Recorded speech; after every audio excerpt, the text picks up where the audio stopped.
Who should you trust when buying a home? Everyone seems to have a recommendation. Your friends know the best real estate agents. Your family has the perfect mortgage broker. But here's the reality: 82% of all home sales are derived from referrals. This implies that many people base one of their life's most significant decisions on someone else's preferences. The question is, should you? Let's get into the referral reality. Let's begin with the facts. During the home buying process, you'll receive advice from various sources: your friends, your family.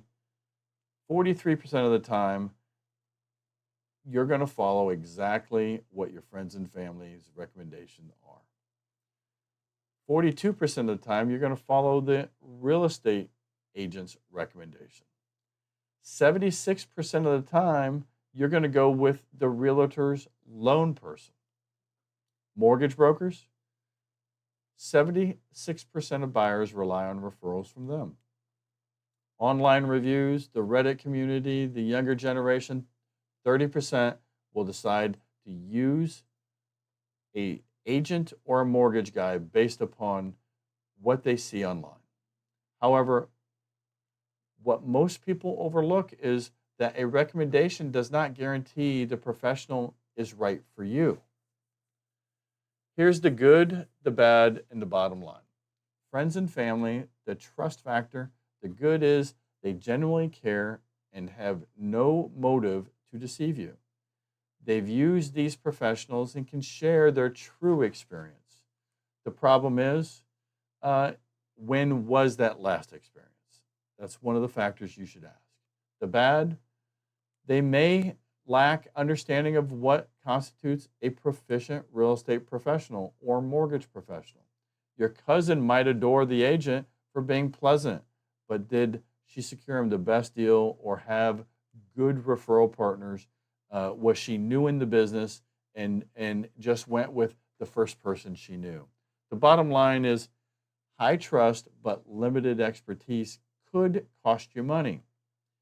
When it comes to real estate agents, the insider knowledge is good. They have a deep understanding of the business and interaction with these professionals daily. They know who performs well and who doesn't, but they also don't have as many transactions as mortgage guys. The bad, they might recommend individuals who provide them referrals in return. Money influences decisions. They may be getting a kickback. Make sure you check realtors' MSAs. If you have a realtor that says seller highly recommends such and such title company, that means they're probably getting a kickback of the title insurance and are influenced by that decision. Bottom line is the process, knowledge of quality, but financial incentives may sway their choices and decisions. So make sure you ask them, do they have any marketing services agreements with any other companies? And make sure that if they're recommending those services, that you understand the implications of that. Let's talk about mortgage brokers, the money people. The good, they're well versed in financing with multiple lenders. They also work with multiple more real estate agents and understand which lender approves loans and knows who can finalize your loan efficiently. They also work with a lot more deals than the average agent. An average mortgage broker or a loan officer is probably doing 100 transactions a year. A real estate agent is probably in the 10 to 20 range on average. The mortgage broker's referral, the bad, they might be receiving a kickback from a particular service. They may have some affiliated agreements, but they do have to disclose that. Some lenders may compensate them more than others.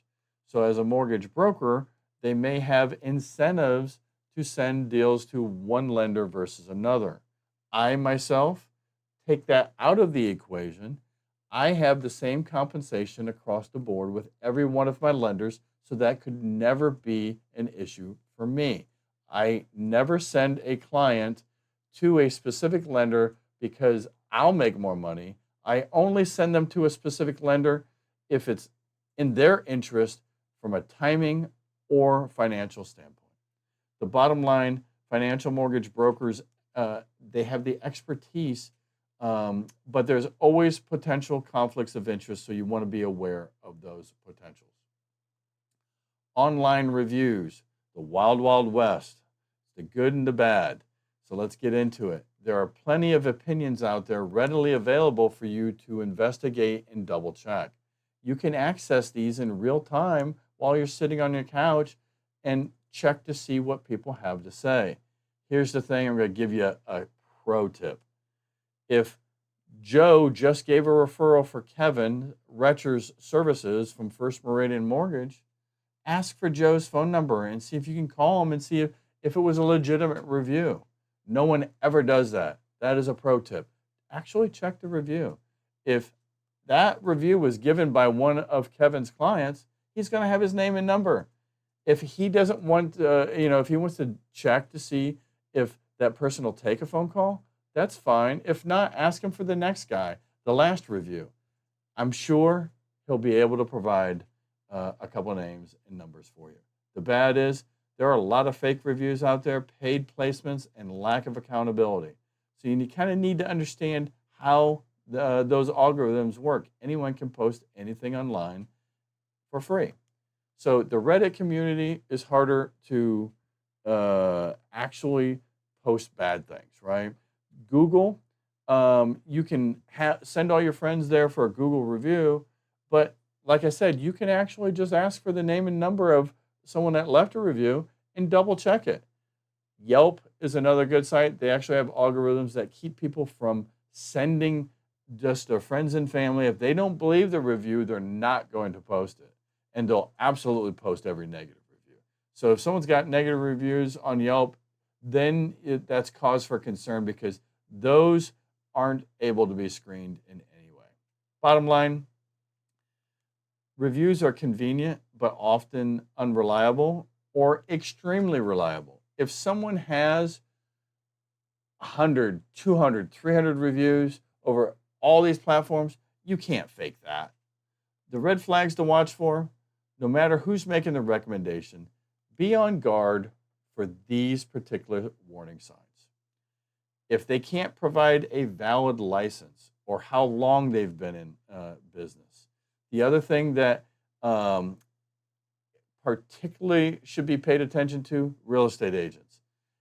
The bar to get a real estate license is not very high, okay? So someone could just be in business and you could be their second deal, especially if they joined a team. Someone joining a team is quite often joining a team because they can't create business themselves or they need a supply. So you might want to check to see if they've actually done more than one or two actual deals. So time of license, number of deals. At least in my category, you can go to Scotsman's Guide for the last 15 years and check my credentials on a national level. That is something I cannot fake. It is verified through a CPA and or the owner of the company, okay? The other thing is if they refuse to supply references from recent client transactions. Ask them for, again, the name of the person and the phone number that left a review. Verify it. The other thing is if they pressure you into making quick decisions. If that is the case, run, just leave.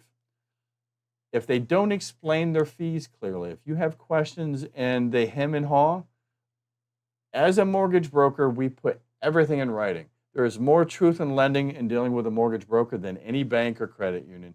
They do not have to tell you how much they make. A mortgage broker does. Next, they appear to work exclusively with a certain type of individual. If they only cater to one type of individual and not others, either the low end or the high end, they may not be the right one for you. If they avoid your questions or offer vague responses, Everything that is said by a mortgage loan officer and or a real estate agent should be able to be verified or backed up.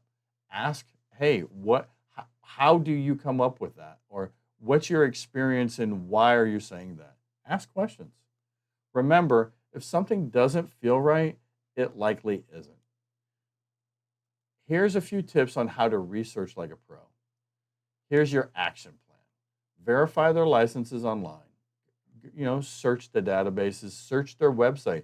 If, as a mortgage broker, I don't have my licensing credentials on there, it's illegal. Okay. It's that simple. Request 3 client references and actually contact them. Research them across multiple review sites. Don't rely on just one. Do they have good reviews only on one site but not on another?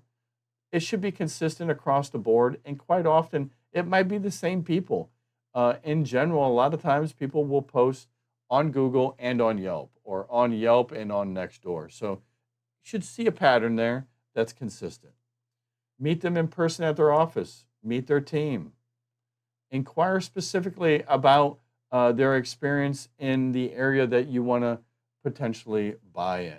Are you licensed in Virginia, Maryland, and DC? Because I don't know if I'm going to maybe buy in Virginia, Maryland, or DC. If you're in a metropolitan area, make sure that the credentials are in the entire area that you might be looking. Get everything documented, fees, timelines, and their commitments to you in writing. Don't simply ask for someone's word at face value. Trust but verify. Trust your family, friends, and your referrals, but make sure you trust and verify. Why this matters? Here's the truth. An ill-suited referral can cost you tens of thousands of dollars. The wrong agent might overprice your home or push you to look in an area that you don't want to buy in and or at a cost point that only benefits them. Overlooking a lot of other deals that might be more suitable for you. A bad loan officer at a bank or a bad mortgage broker might land you a higher interest rate or jeopardize your loan approval. Here's the silver lining. Referral leads convert at a rate greater than 50%, considerably higher compared to just, making a cold decision. This means that through thorough research on your referrals, the probability of a successful transaction is much higher. Bottom line, purchasing a home is likely the most significant investment you'll ever make. The individuals you select to assist are crucial. Your referrals serve as a valuable starting point, but should not be your only criteria. The one thing I can highly recommend is when you put your team together with your real estate agent and your mortgage broker and your insurance agent and your title company, remember, you are the quarterback. Have a conference call with all of them, especially your mortgage guy and your agent. They should have a phone call together at the very beginning of your transaction.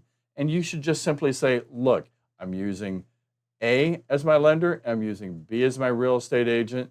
I want you guys to go ahead and discuss timelines and have an open conversation of expectations of everyone. Remember, you can fire either one of them if they don't fulfill your expectations. Conduct your research by asking questions and verifying their credentials prior to that meeting.